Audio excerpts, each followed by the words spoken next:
This is Agriculture Today, and I'm Shelby Varner with the K-State Radio Network. Glynn Tonsor, K-State livestock economist, starts the show explaining the mixed bag in the cattle market and the February meat demand monitor. Part of a War Against Weeds podcast episode continues the show as Alyssa Essman, Joe Ikley, Tom Barber, Charlie Cahoon, and Larry Streckel, who are all university experts from around the United States, chat about annual ryegrass. Ending the show is K-State's Lexie Hayes as she discusses the learning opportunities at the K-State Junior Sheep Producer Day. That and more is coming up ahead on Agriculture Today.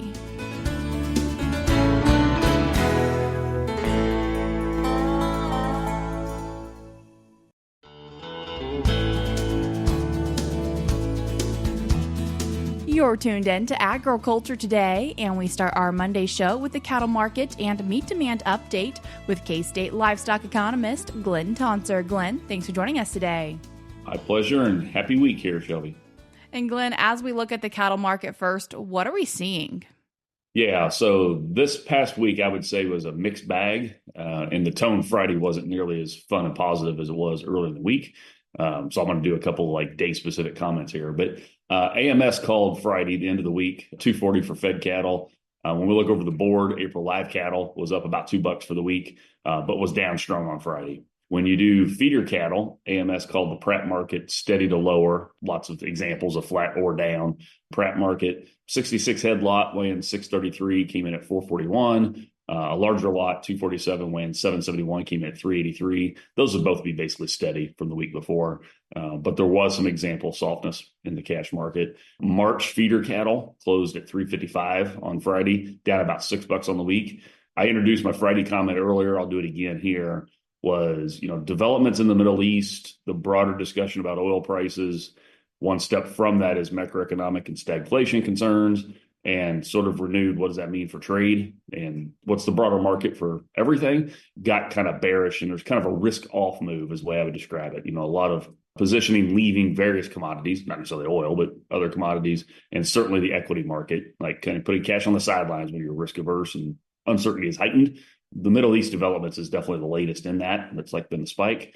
But I'm introducing it because one of my, questions I got a lot recently is, why the pullback on Friday and so forth. But the flip of that is why cattle price has been so good. Consumer demand has been very good, right? And we've had an economic environment that's enabled that on balance. And that's more at risk sitting here today than it was just 1 week ago. How are things looking for boxed beef? So choice boxed beef closed Friday at $387, up $8 from the Friday before. Select was $379, up $5. So there is a split pattern, if you like, because wholesale meat was up when most of my cattle examples were flat or down. I don't expect that distinction to continue this week. Do you think they'll both be going down then, or both be going up? Supply side is supportive of these prices being higher. The broader macroeconomic environment and the shocks that tie to demand for everything is definitely, weakened in the last week. So if you pin me down, Shelby, I'd say we might have a turbulent week ahead. And you mentioned consumer demand, and looking at that meat demand monitor that you put out, how are people looking for willingness to pay? Yeah, so the meat demand monitor's last report, you and I were talking here fairly early in March. The latest one is for February. In February, retail, so think grocery store for at-home consumption, willingness to pay in the retail channel was down for 7 of the 8 categories we track. So pretty much across the board, we had some softening in the domestic retail channel, and it was down on all 8 that were away from home, the dinner meal. So we saw some tightening of the wallet in the February numbers is the way to think about that. Now, some context is important is we've had a pretty good run. Those kind of month over month and even year over year kind of statements are relative to higher numbers. So I don't think like the sky is fine. Don't overreact to my comments here. But February already had a little bit of a pullback tone to it. And then the developments in the Middle East here early in March has probably added to that. If you want a ray of sunshine point to kind of offset that for a moment, before you and I started recording, I made the comment, it's green, it's warm, that's got to make us all smile a little more. Well, that's one step from grilling season, right? So we may be firing the grills up a little bit earlier than we thought, and that is good for meat demand in general. Hopefully that shows up to kind of, reverse trend and save some of the adverse patterns I've alluded to so far. So if we per se do have a longer grilling season, do you see that having a big impact on how much meat is being consumed? Not consumed because I can't change the availability overnight, but the demand, so the willingness to pay, how much they're going to value it, and how much they chase those pounds in the market, 100% yes. And the reason I'm making that distinction is consumption versus demand is always important. It's particularly important when we're talking about long biological cycles, and we don't increase production overnight in any of these industries. But the other part of that would be is the retail channel has been strong, food service has been weaker, would be a summary statement for probably 18 months now. And potentially that gets magnified here in 2026 if we have an extended grilling season and people continue to go to restaurants a little bit less. Both of those would be shifts towards the retail channel, and your grilling season being a little longer question would be another mechanism for that retail channel to do better. What are people caring about when they are purchasing these meat proteins? Yeah, so your listeners that are used to hearing us talk about this know I refer to protein values. And I'll take a second to remind us what that is I'm asking folks, and it's over 3,000 people every month, what are the most important things when you make a decision to buy or not buy a meat protein item? Pick 4 that are most, pick the 4 that are least, and the 4 you don't pick are, of course, in the middle. So it's kind of a forced rank exercise. I'm clarifying that because you can't tell me all 12 things are most critically important. We don't learn much when we allow that. And we regularly find taste and freshness lead the decision. Safety and price are like third and fourth, but I want to emphasize taste and freshness are regularly the first 2 things, like most prevalent on that top 4 list, to be very clear. And that's very advantageous to beef. Anybody that understands the improvement in cattle quality that's happened in the last 20 years, less grading select, more grading upper choice and prime, that's connected to consumer quality, and the market signals that have encouraged all that, we should not, throw out in other discussions. But beef has benefited from that improvement because it aligns with the fact that the U.S. public prioritizes taste. And as is beef and pork checkoff funded, do you see similarities when we look at the pork side of things for that? Yes, but to be clear, you're right. So let me say the beef and pork checkoff support this project based at K-State. The protein values question I just alluded to, it is asked in the sense of meat protein. So it is not specific to beef, pork, or chicken. Parts of this project are, some of them aren't. That's the reality of one survey, and the budget realities of we don't do everything at the cut level for sure, much less species level. Are people continuing to choose to put meat into their diets? Very much so. We continue to be in a we want protein environment, and meat is one of the protein sources benefiting from that. And what you're alluding to here is, again, in the MDM, one of the things we always ask is this self-declared diet question. So are you a regular consumer of animal products, i.e. a meat consumer? Are you a flexitarian? So you're a meat consumer, but periodically you have meals you purposely skip. Are you vegan, vegetarian, or like we give them a none of the above opt-out option? In February of 26, 79% told us I'm a regular consumer of animal products. And that might sound low, but it's actually a very high number because on top of that, you have an additional, 10% that are flexitarians. Actually, it's more like 11 when you do a rounding thing. So about 90% I would call ongoing meat consumers, right? And then on top of that, I have to emphasize those that say they're vegan, vegetarian, some of them actually earlier in the survey told us we had meat yesterday. So there's some inconsistencies in their survey responses, which happens in survey projects. But what I'm trying to clarify for your listeners, Shelby, is the 90% is probably an underestimate on the prevalence of meat consumption in our country. We are very much a meat consuming country. That's not a new statement, but the data in February drove that home again. Another portion for the meat demand that I find interesting when we talk about the impact household finances have on people willing to spend money on meat protein.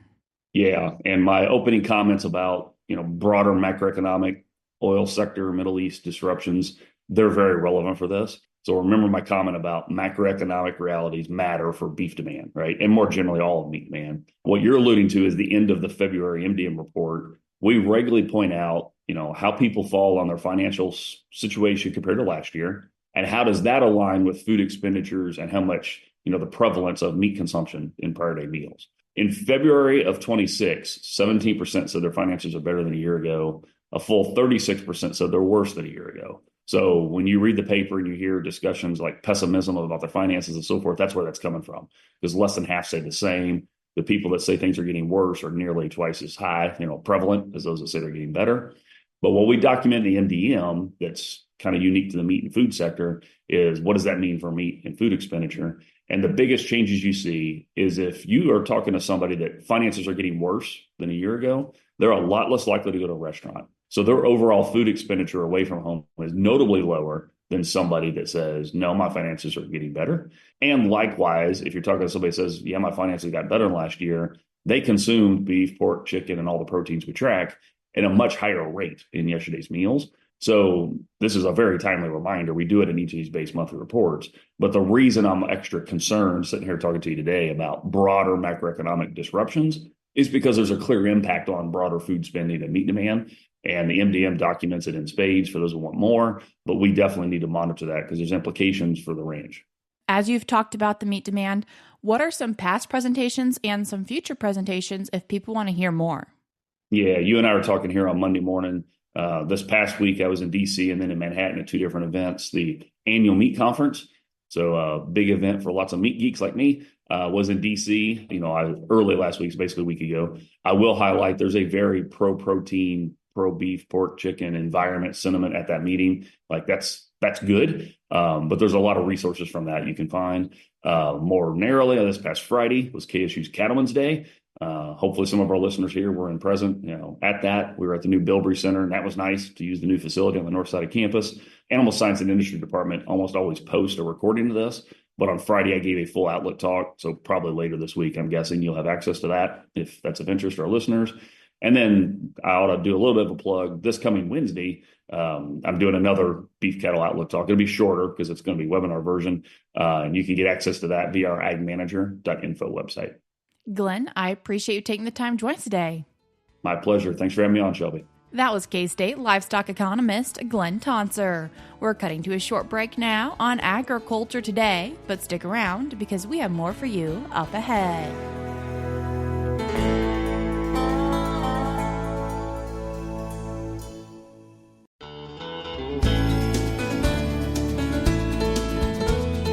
You're tuned in to Agriculture Today, and we continue our show with part of a War Against Weeds podcast episode where they discuss annual ryegrass. In today's episode, you'll hear from Alyssa Essman from Ohio State, Joe Ikley from North Dakota State University, Tom Barber from the University of Arkansas, Charlie Cahoon from North Carolina State, and Larry Streckel from the University of Tennessee. They begin by describing the life cycle of this weed.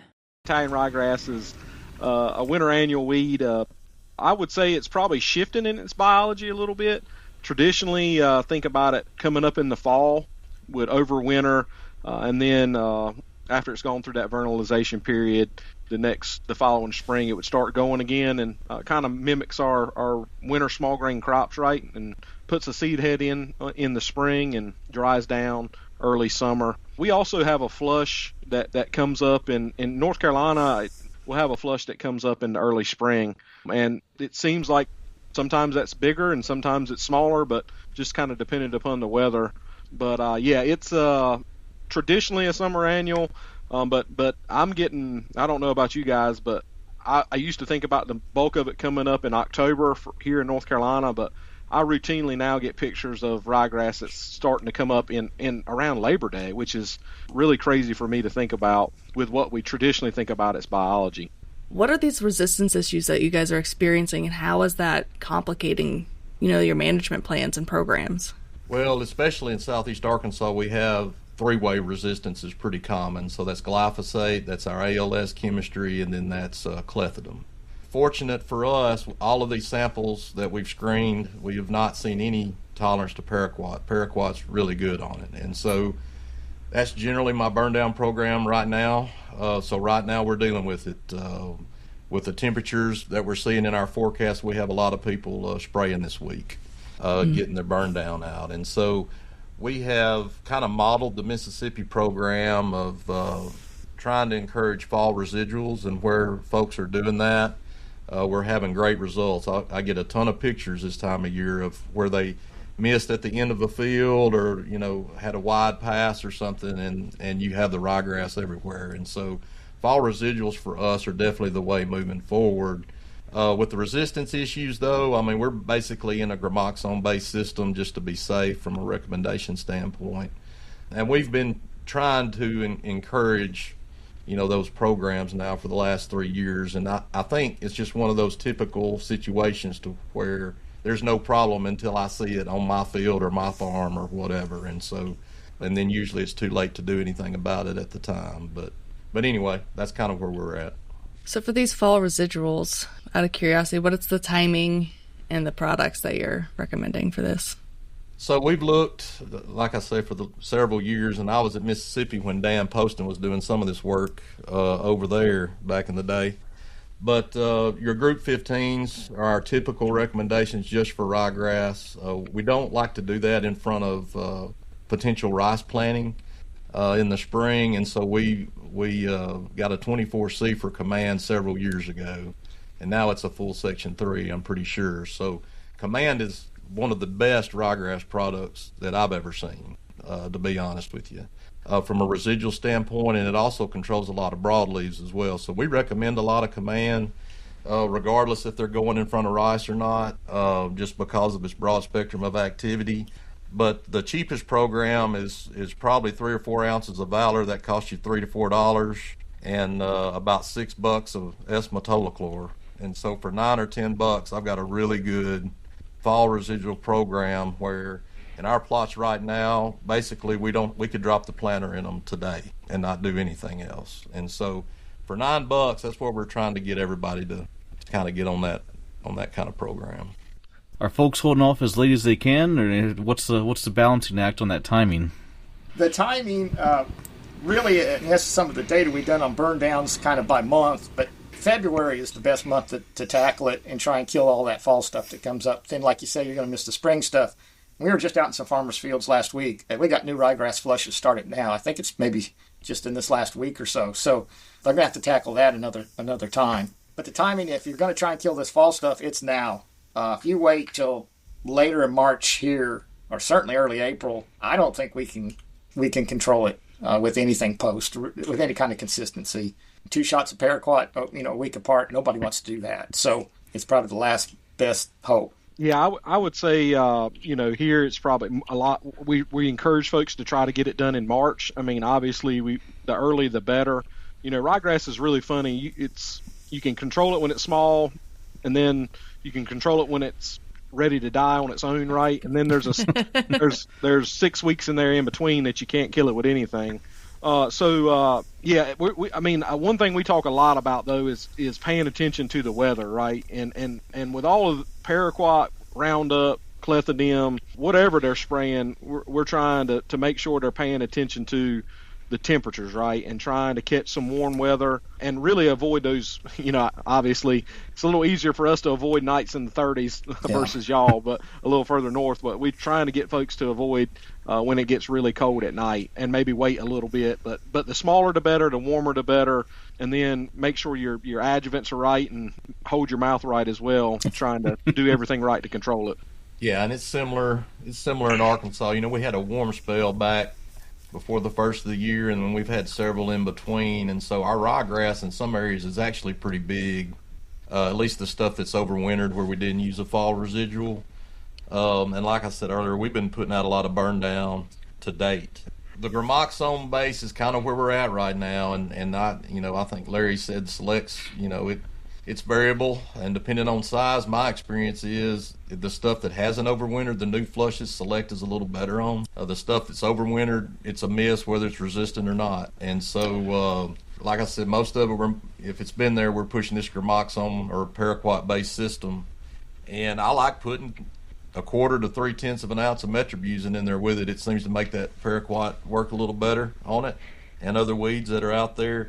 We've started missing some interesting weeds. I think Jason Bond and I still call it pepperweed, but I'm really not sure what it looks like. It looks like pepperweed or what it is. It looks like pepperweed on steroids. And so we've kind of seen a little shift in some of our winter annuals as we move to this paraquat-based burn down system. And so we have to put in some auxins or another PPO like Reviton or Sharpen or something like that. So that's kind of what we're doing. Planting early is a big deal for us, and so especially with corn and rice and even beans now. And so depending on what the weather's like, we'll be planting the middle of March. So we'll stay pretty clean if we're burning down from now till then, but if they're in a later planting window, I am, again, Baldur's too cheap not to include it in a burn down program. And 2 ounces isn't stellar on ryegrass, but it'll hold some of it back to the point where we may not have to do anything about it when we do plant. So anyway, that's kind of what we're recommending growers to do right now. It seems like such a finicky plant, resistance issues aside. So how often do you think you have a resistance issue compared to just a application timing issue? Yeah, it's a lot of both. I mean, we go on a lot of failure calls with ryegrass. And so, but most of the time, those samples, when we plant them in the greenhouse, we kill them with Select or Clethodim. So I'm not discounting the resistance. It is definitely out there, especially in southeast Arkansas. But a lot of it is we're letting the ryegrass get bigger, these great big clumps, tillering clumps of ryegrass, and Select has never been great. I mean, we usually mix it in with the Roundup, and 2 of those together seem to have killed it in the past when Roundup worked. But now that glyphosate no longer works, we're not getting much out of the Select option there. I can spray it 2 times with paraquat in the spring, and I still may not kill it. And even if I do kill it, those are huge clumps, and the drills or the planters, they're not making good soil seed contact in those areas, and so we have reduced stand whether the ryegrass is dead or not. So on those grass crops, it really is critical that we get those fall residuals out. For those folks who are interested in tillage or willing to do it, what's the strategy of timing and fitting that into a management plan? I don't want to get on the bad side of our conservation folks, but I mean, tillage, some of our, in the eastern part of the state, our sweet potato acres, our tobacco acres, we've got the opportunity to do some tillage. And so it's often, like, I would say February would be an optimum time to be out there before that fall flush, gets too big and clumpy that, makes it a mess for tillage. But yeah, that would be a good time to do that. And hopefully we don't have much come up in that spring flush behind it, or you could do tillage followed by a residual, kind of like a pre-plant burn down with a residual in it. Without, you done your tillage for your post-emergence control, but you got a residual down to maybe keep it clean until we plant. So that's an option. And a lot of these things, I tell folks, like Larry said, it's not the whole field, right? You don't have to do it across every acre. You can do it around, doing a tactic around the perimeter of the field often can largely get rid of a lot of the issues.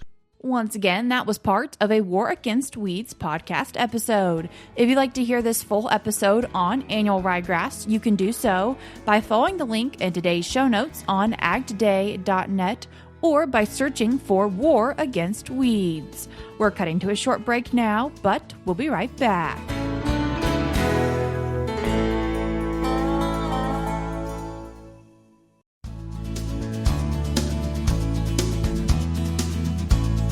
You're tuned in to Agriculture Today, and we conclude our Monday show talking about the K-State Junior Sheep Producer Day with K-State Extension Assistant and Youth Livestock Program Coordinator Lexie Hayes. Lexie, thanks for joining us today. Hi, Shelby. Thanks for having me. Lexie, what is the K-State Junior Sheep Producer Day? The K-State Junior Sheep Producer Day is a one-day educational opportunity that youth and their families can come learn about their sheep project and a variety of topics related to that, from selection to nutrition, even some wool judging and information on wool on their sheep, and then also the showmanship component. And who are the people that present on these topics? We have a variety of experts in their fields who help with this event. We have a guest speaker who will come in and talk about selection and showmanship. Then we have some other faculty and staff who will help with the nutrition and the health components. And then we have K-State students and some grad students in our Department of Animal Sciences who will help do the wool and the clipping demo and the other portions of the day. For people who do attend, what do you hope they get out of this experience? We just want them to come and learn about the different aspects of their sheep project. A lot of the families who attend are beginner families, and this may be their first or second year, and they're just getting started in the project. And so we want to make sure they feel comfortable. And then we also have kids who are seniors that have been coming since they were juniors, just because it's a great opportunity to expose them to some new information. We do have new speakers every year, and everyone has a little special nugget to share about that project. And so we just want them to come and learn and also engage engage with other kids who are excited about being in the sheep project. You mentioned families, and so does that mean this isn't just for youth? That's absolutely correct. We encourage families to come as a unit because if we're being honest, it's usually parents who are helping alongside the kids. And so this is a great opportunity for them to come learn alongside their child. And then also it's open to anyone of any age and skill level, really. You don't have to be a youth who's showing. And so we have a lot of extension agents who attend as well as ag teachers and project leaders. And beyond just the content that's happening for this Sheep Producer Day, what other events are happening around it? We have a couple of other special events. They're affiliated with Junior Sheep Producer Day. We offer a YQCA class at the end of the day that's an instructor-led, and that's optional for those who want to stay and go ahead and get their Youth for the Quality Care of Animals training out of the way. And during the registration process, we ask if you're interested in staying for that optional class, and if so, then those individuals will get direct communication about making sure they get signed up for that part of the day. We're also excited that the Sheep and Me Goat Center here at K-State has offered a tour both the evening before on Friday evening and then Saturday afternoon following the program. They will give guided tours of the unit and talk about some of the activities and research they have going on at that facility. So we're very thankful that the student employees are ones who have really engaged in that process and taken that on and welcoming people into the unit to show what K-State has to offer through that unit. And this is taking place April 11th. And if people are wanting to get registered, what are some deadline cutoffs? They need to get registered by March 20th. By that date, the cost is $20 a person, and you get a t-shirt with your registration. If you miss that deadline, you can still register, but it is $30 a person, and those who register late will not get a t-shirt. So we encourage everyone to get registered early because we're really excited about the t-shirt that we have this year. And where is this taking place at, Lexie? We're going to be in the new Bilberry Family Event Center here on campus. And so this will be one of the first few activities we'll get to host there. And so we're looking forward to welcoming families into that new facility and letting them see what it looks like and all that it has to offer. Where can people go to get registered? Registration is online, and the best way to find the unique link is if you just Google KSU ASI Junior Producer Day. The first link that will show up is the link to our Junior Producer Day page on our website. That seems like a lot. You can also just Google KSU ASI Youth Events, and we have an events tab where you can navigate to both the flyer and the link to directly register. Lexie, I appreciate you taking the time to join us today. Thanks for having me. That was K-State Extension Assistant and Youth Livestock Program Coordinator, Lexie Hayes. I will put the registration link in today's show notes on agtoday.net. That's all we have for you today on Agriculture Today, but we'll be back with more for you tomorrow.